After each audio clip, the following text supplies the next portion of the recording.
सभी को नमस्कार। ऑनलाइन ट्यूशन पर आपका स्वागत है। आज का विषय है UGC net JRF first paper की स्ट्रेटजी। मतलब ये हुआ कि आपके पास 2 महीना बच रहा है, दिसंबर के लास्ट में आपका पेपर होना है। तो आप 2 महीने में क्या ऐसा मतलब ऐसी कौन-सी चीज़ करें जिससे आपको 40 प्लस नंबर क्वेश्चन आपके सही हो जाए। इसका मतलब आप 100 में से 80 नंबर पा जाएँ। है ना? उसी के बारे में आज बात करने वाले हैं। आपको बस अगले 5 से 10 मिनट आपको सही ध्यान से सुनना है। चलिए विषय को शुरू करते हैं। और वीडियो अच्छा लगे तो आप चैनल को सब्सक्राइब कीजिए, साथ ही साथ दोस्तों को भी इस वीडियो को शेयर करिए। चलिए, सबसे पहली बात, नेट जेआरएफ के 2 पेपर होते हैं। एक है पेपर 1 और एक है पेपर 2। तो पेपर 2 जो है वो होते हैं आपका अपना विषय, जो सब्जेक्टिव विषय है वो होते हैं। तो इसके बारे में बात हम नहीं करेंगे। बात करने जा रहे हैं पेपर 1 के बारे में। तो पेपर 1 में जो है इसमें 50 क्वेश्चन होते हैं और इस 50 क्वेश्चन के हर एक क्वेश्चन के 2-2 मार्क, इस तरह से इसमें 100 मार्क का ये पेपर होता है।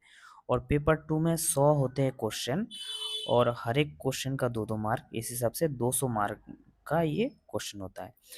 तो 50 क्वेश्चन में से आप 40 प्लस कैसे सही कर सकते हैं, तो इसी के बारे में आज विशेष रूप से बात करेंगे। और बिल्कुल ये संभव है कि आप 2 महीने में अच्छे से तैयारी करके इस फर्स्ट पेपर में आप 40 प्लस कर सकते हैं। 40 नहीं तो 35 प्लस तो ज़रूर, इसमें कोई भी थोड़ा-सा भी शंका नहीं है ना? तो चलिए विषय को शुरू करते हैं। सबसे पहले आपको ये जानना ज़रूरी है कि paper 1 UGC net first paper के पेपर 1 में 10 टॉपिक्स होते हैं, 10 विषय कह सकते हैं। उसमें से पहला है टीचिंग एप्टीट्यूड, जिसको हम शिक्षण अभिक्षमता कहते हैं। और दूसरा है रिसर्च एप्टीट्यूड, जिसको हम शोध अभिक्षमता कहते हैं। फिर तीसरा है रीडिंग कॉम्प्रिहेंशन। चौथा है कम्युनिकेशन, जिसको संचार कह सकते हैं। और पांचवा है अरिथमेटिक रीजनिंग, जो रीजनिंग होता है।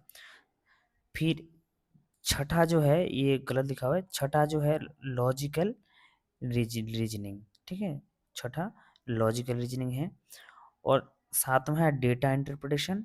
आठवां है आईसीटी। नौवां है पीपल एंड एनवायरनमेंट। और 10वां है हायर एजुकेशन। तो ये 10 विषय हैं। इन 10 और सारे विषय जो है छोटे छोटे हैं। इसमें कोई दो राय नहीं है कि कोई ये कह दे कि ये बहुत लंबा चौड़ा विषय है, बिल्कुल भी गलत बात है। ये सारे विषय छोटे छोटे हैं। मतलब ये हुआ कि आप कम पढ़ के ज़्यादा से ज़्यादा नंबर कर सकते हैं। और 10 टॉपिक्स है और इसमें टोटल कितने क्वेश्चन आएंगे? 50 क्वेश्चन आएंगे। तो इसका मतलब ये हुआ कि इन 10 टॉपिक में से हर एक टॉपिक में से 5-5 क्वेश्चन पूछे जाएंगे। तो इस प्रकार से टोटल इसमें 50 क्वेश्चन पूछेंगे, जो होगा 100 नंबर का। ठीक है ना?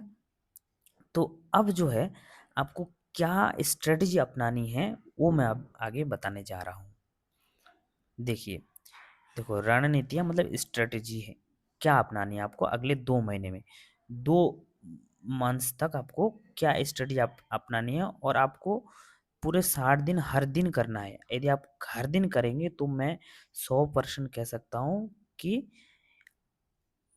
मैं जिस हिसाब से, जिस उद्देश्य को लेकर के कि आपका कम से कम 40 प्लस नंबर आ जाए, 40 प्लस क्वेश्चन आप सही कर सके 50 में से, इस उद्देश्य से वीडियो बना रहा हूँ और ये उद्देश्य पूरा होगा। ठीक है ना? वो आपको सबसे पहले पहले क्या करना है? सबसे पहले ये करना है, 7 से 8 विषय आपको चुन लेना है। मतलब 10 टॉपिक्स है उसमें, 10 में से आपको 7 या 8 विषय ऐसे चुनने हैं जिनको आप डेली बेस पे पढ़ेंगे। मतलब है कि जिनमें सबसे ज़्यादा आपका फ़ोकस रहेगा और उसका शुरू से लेकर लास्ट तक, जिसको हम आदि अंत कहते हैं, आदि से लेकर अंत तक आप पढ़ेंगे विषय को। तो ऐसे 7 से 8 विषय आपको चुन लेना और ये वेरी वेरी इंपॉर्टेंट है, सबको करना है। क्योंकि हर एक विषय पर हर कोई निपुण नहीं हो सकता। हर एक विषय पे हर किसी का दिमाग अच्छे से चलेगा ऐसा नहीं होता। तो इसीलिए 7 से 8 विषय हमको ऐसे चुन लेने हैं जो हमको फ़ेवरेट भी हो और हमारा दिमाग भी चलता हो। ठीक है ना। चलिए आप 7-8 विषय चुनते हैं। देखो रीडिंग कंप्रेशन पहला है।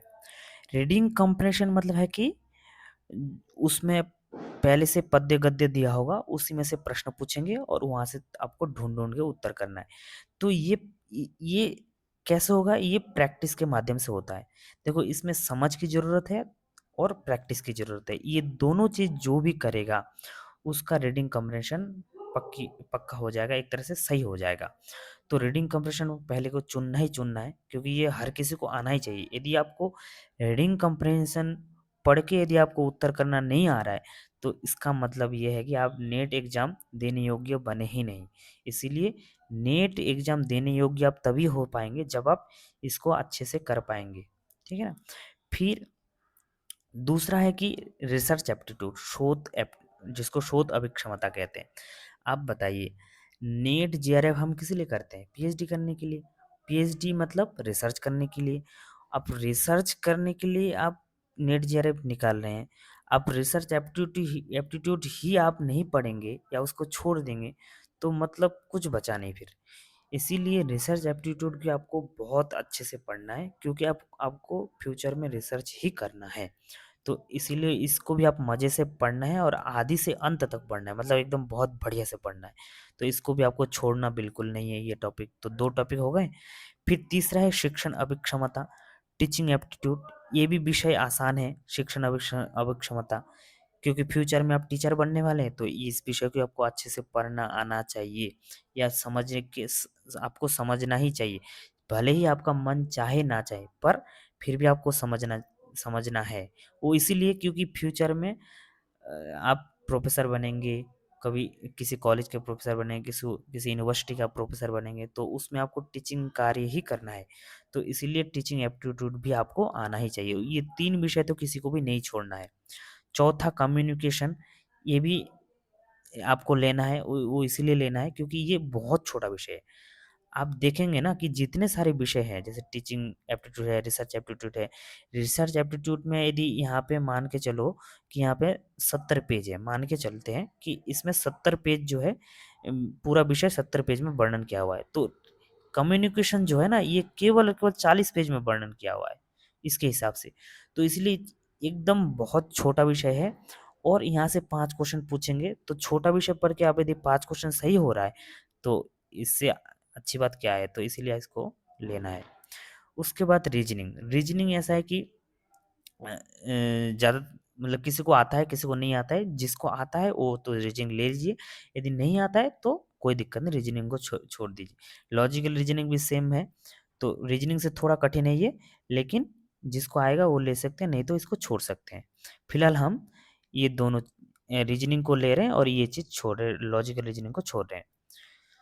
फिर डेटा इंटरप्रेशन को भी छोड़ रहे हैं, क्योंकि इसमें जो है गुना, उसके बाद भाग, है ना? उसके बाद एवरेज, ये सारी चीज़ें इसमें आती है, और बहुत लंबा चौड़ा करके डेटा मतलब चार्ट वगैरह दे करके पूछते हैं, तो इसलिए इसको फिलहाल छोड़ देते हैं।